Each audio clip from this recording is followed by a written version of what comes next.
Good morning, Bimblers, and you join me here at rainy Stockport.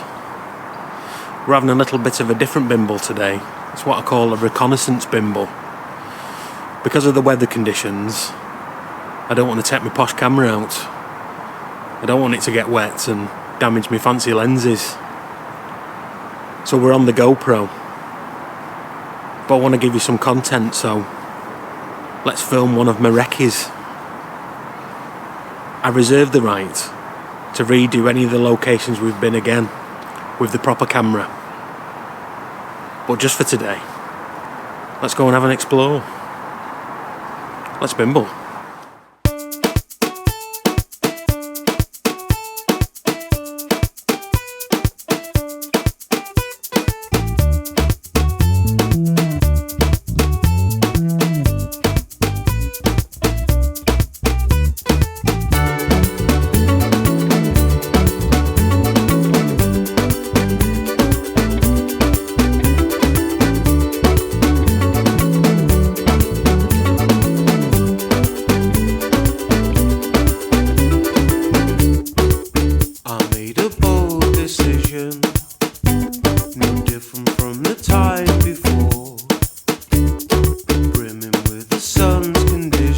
Swept overboard.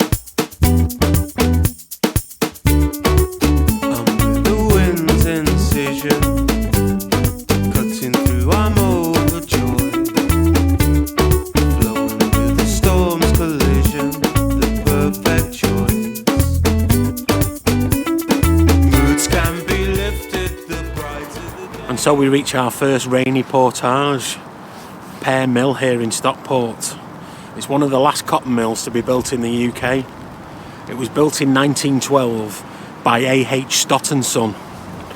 Abraham Henthorne Stott studied under Sir Charles Barry. He's the fella that designed the Houses of Parliament. And Mr. A.H. Stott specialised in building mills.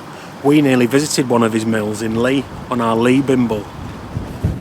It's Butt's Mill.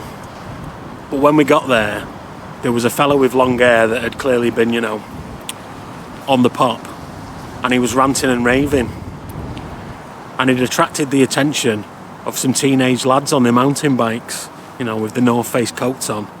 And I thought, should I get my cameras out and start talking to myself, or should we just leave it out and go there another time? So we carried on to the Lancashire Mining Museum. Pear Mill isn't a cotton mill anymore, but it does have a vintage emporium, which is well worth a visit, even if you're just going for a tea cake. We haven't earned a tea cake yet though, so let's bimble. Take the blue skies and I'll take the grey. If it's up to the weather, you know that I surely would say she loves them. You can love the warm and that's okay. You can love the sun in every way. You can love the breeze and blow away. But she loves the rain. She loves the rain.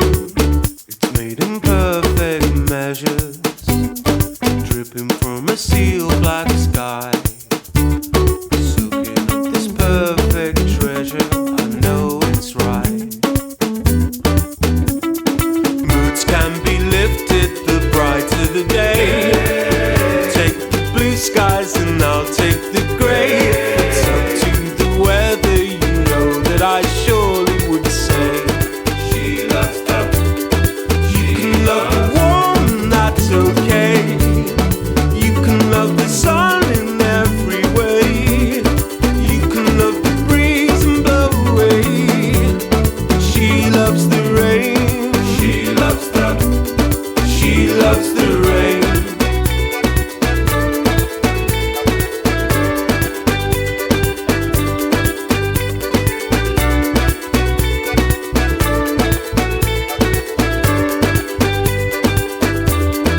You can love the warm and that's okay. You can love the sun in every way. You can love the breeze and blow away. And so we reached Chadkirk and Chadkirk Chapel. And they seem to be having some kind of event on today called a well dressing. I was informed by a lovely chap from the Stockport ukulele players. They're apparently playing here today, and they have a little summer fete on, although it's a little bit rainy today, as we've already discussed. I feel vindicated that I didn't bring my posh camera, you know, judging by the rain on my glasses. The earliest records of Chadkirk Chapel go back to the 13th century, and the oldest bit of the current building is clearly Tudor, you know, all black and white. But the name suggests that it goes back much further, perhaps to Viking times. The Kirk bit of the name is Old Norse for church. That's where you get Kirkham in Lancashire, that means church town. Or Ormskirk, that means lizard church. It all comes from them Vikings. Most of the chapel as it stands today is from around 1747. That's when the Church of England stepped back in. Apparently it was left derelict for some time, and they actually used it as a stables for a bit. Inside the chapel today though, they've got another cafe, although we still haven't earned it. That's Bimble. She loves that. She loves the rain. She loves that. She loves the rain. She loves that. She loves the rain. She loves that. She loves the rain. She loves that. She loves the rain.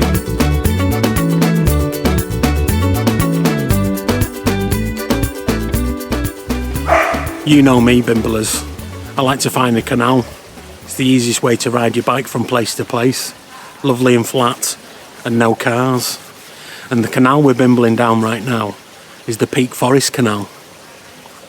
It was opened in 1805, and it was designed to shift limestone from the Peak District from a place called Dove Holes.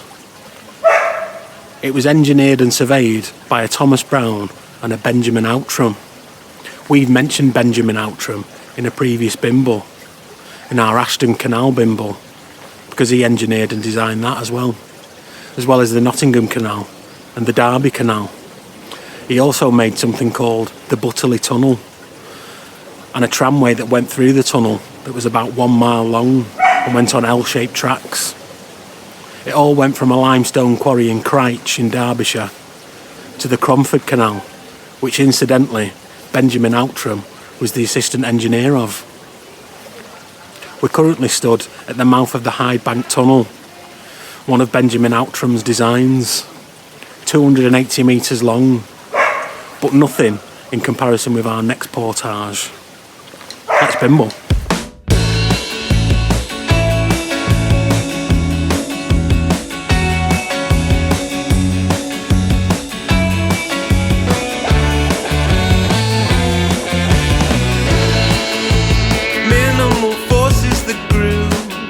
Magnetically brought me to you. Visions that cut through the cold to my heart. Feelings of warmth now resume. Feeling that coming from you. Bursting to blow at the seams. And so we reached the stunning Marple Aqueduct. Well, what we're stood underneath right now, I'm guessing is called the Marple Viaduct. It takes the railway over the River Goyt, whereas the Marple Aqueduct takes the Peak Forest Canal over the River Goyt. It spans 96 metres, and it's 30 metres up from the River Goyt. That makes it the UK's tallest masonry aqueduct, meaning that it's made out of bricks. And it was designed by Benjamin Outram and built by Thomas Brown, a joint effort. It was nearly lost in 1962. When the northeast side of the arch fell off into the River Goyt, and the Minister for Transport said that it would be a complete waste of money to fix it. He wanted to fill in the Peak Forest Canal and the Ashton Canal. But the Minister for Public Buildings, Geoffrey Rippon, with a bit of help from Cheshire County Council, saved Marple Aqueduct from being demolished. And it was Warrington's own Harry Fairclough Limited that sorted out the repairs. You can always rely on us Warringtonians. Let's Bimble. As if this was love that I felt, falling for somebody else, taking my eyes from the ground, upside down, as if this could change all the past, fixing the bruise from the last time that I felt anything, as if this was love that I felt, as if this was somebody else.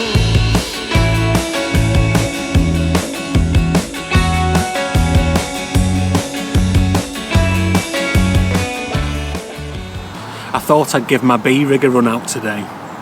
It's his first mission. Tundra by British Eagle. I call him the Peach Peril.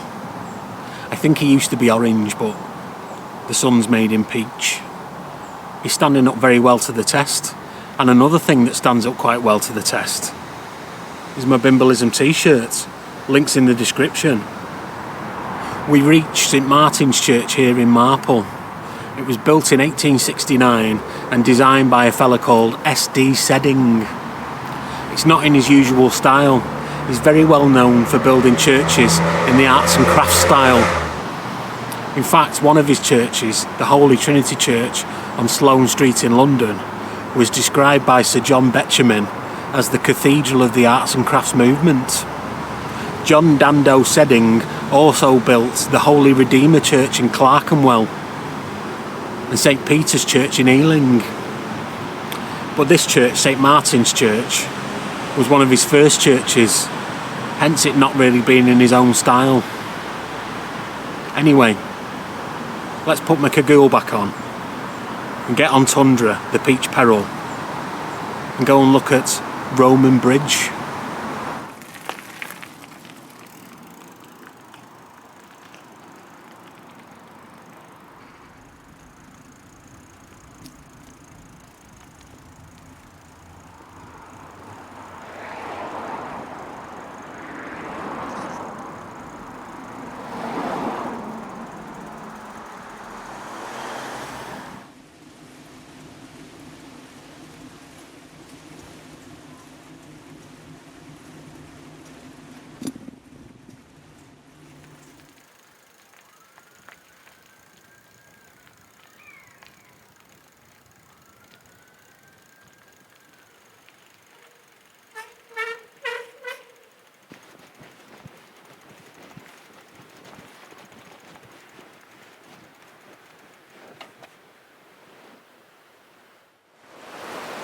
Well, Bimblers, we've reached Journey's End. Well, at least for you lot anyway. We probably could have brought the proper camera because we didn't have that much rain. But you never know, do you? The BBC weather app just lies to you, doesn't it? Said it was going to be pouring down with rain with thunderstorms today. Just a bit moist. We've been bimbling down something called the River Goyt, which gets its name from Middle English. Goyt means stream or watercourse. So effectively this is the river stream or the river. Funny names they give these rivers. It reminds me of B&M Bargains. B&M standing for Bargains and Madness. So Bargains and Madness Bargains. The River Goyt is about 30 miles long. And it starts at somewhere called Axe's Edge near Buxton, and eventually it flows into the River Tame and becomes the River Mersey. That happens in Stockport town centre. In fact, I think we bimble past the point where that happens. The Goyt was used to power several mills. We passed the remnants of one on the way here. Mellor Mill, aka Bottoms Mill. It was all powered by water, with a little bit of help from a mill pond and a lake called Roman Lake. Not actually built in Roman times. A lot like this bridge behind me. That's called Roman Bridge. But it was built in the 17th century. It was the Victorians that called it Roman Bridge because it was a lot more romantic sounding. But it's not the only bridge that goes over the River Goyt. You also have the Goyt Cliff Viaduct, which used to carry the Manchester, Sheffield and Lincolnshire Railway from 1865 onwards. And speaking of railways, it's time we got back to Marple and headed off home.